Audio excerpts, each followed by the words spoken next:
So this guy here, he goes and says, I'll pay $15 a gallon because I drive a Tesla. Yeah, I can't afford a $100,000 car, man.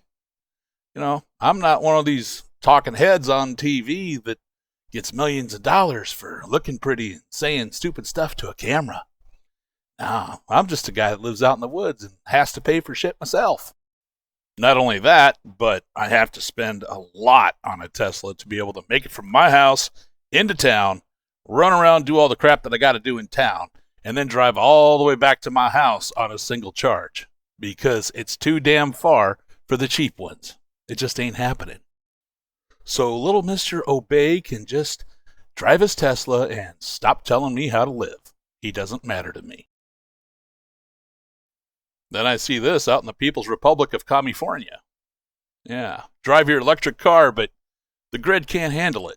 Makes perfect sense. I don't know. These people, I swear, they don't think any further forward than right now.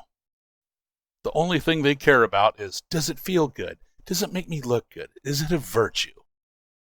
Anybody that knows me knows that I am not a fan of gasoline.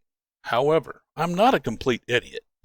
Despite the fact that my cars run on ethanol, and I can make my own ethanol, I realize that everything that comes to me on the back of a truck. And trucks run on diesel.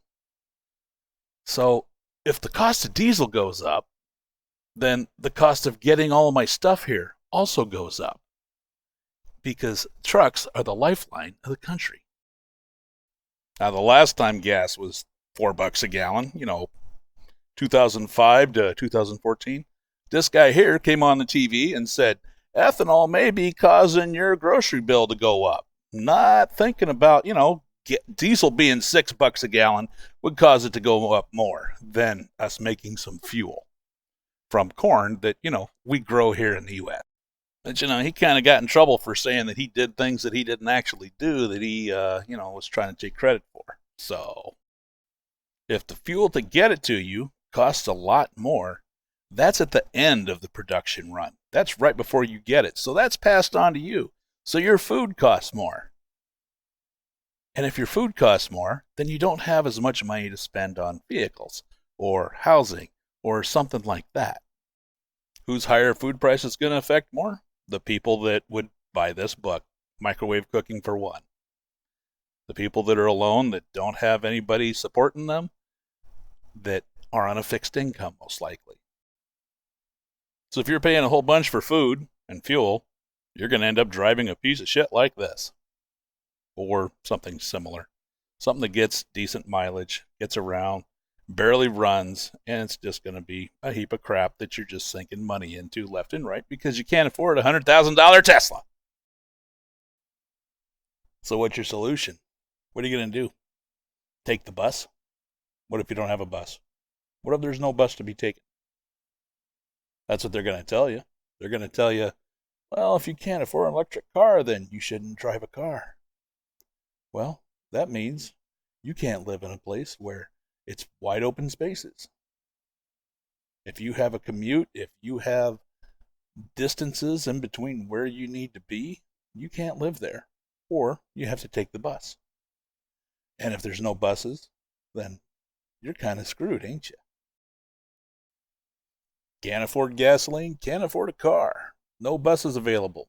So what's that mean? That means you have to move to a big city just so you can survive, because you can't get around otherwise.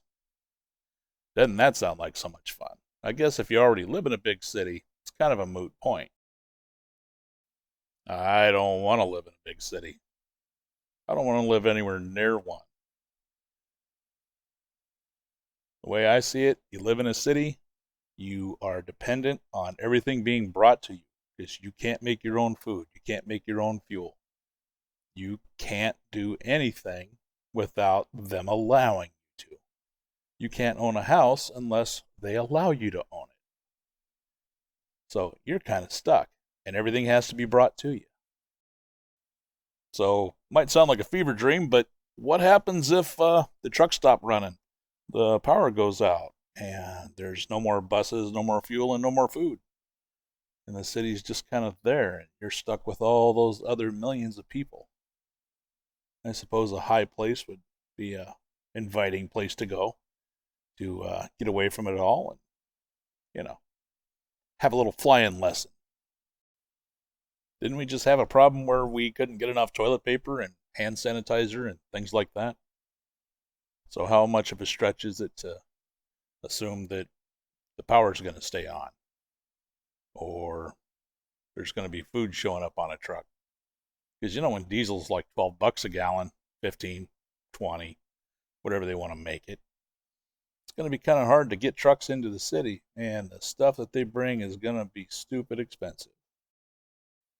But yeah, just buy a Tesla. Spend $100,000 on a Tesla. Maybe I could do some math and figure out what that would be at, like, let's call it 8% interest.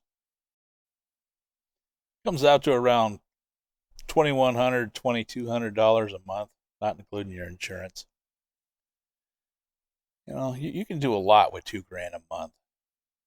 You could build a car like I do. You could make a lot of fuel. You could actually live on that if you had to.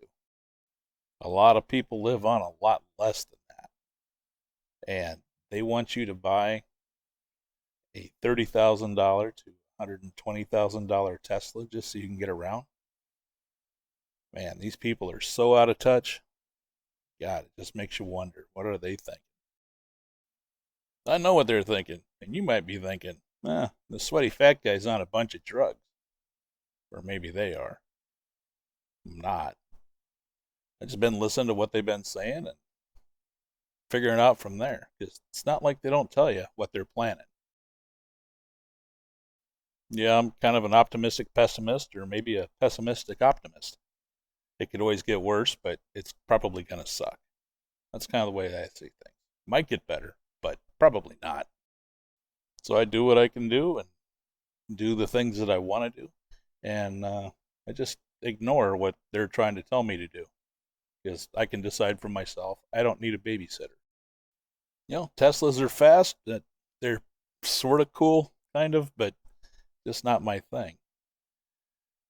I can do so much more with an old car, and I don't have to worry about it being shut off remotely or tracked or anything like that, because it only has what I put in it. So I'm going to stick with the old stuff and just build them. So no, I don't want gas to be $15 a gallon or more. Even though I'm not going to be running gasoline, I understand that it causes problems elsewhere and makes life difficult for all the people that don't want to or simply can't do the kind of things that I do. It takes a hell of an investment to be able to do the sort of stuff that I do. You need the knowledge, you need the land, you need the space, you need the building, you need the equipment. So it's not for everybody. That doesn't mean you can't get a bunch of people together and do all the stuff that I do together. Someone build the still, all of you run it, everybody gets stuff and ferment it together. You could do it as a team effort and make enough fuel for everybody relatively easy. Dividing the work up between a bunch of you would make a big difference. It's a whole lot easier when 5 people are doing it instead of just one.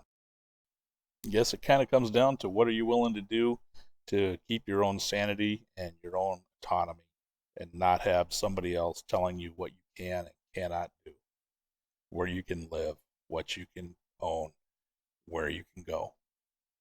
Because I'm not going to let anybody tell me where I can go, other than they always tell me where to go.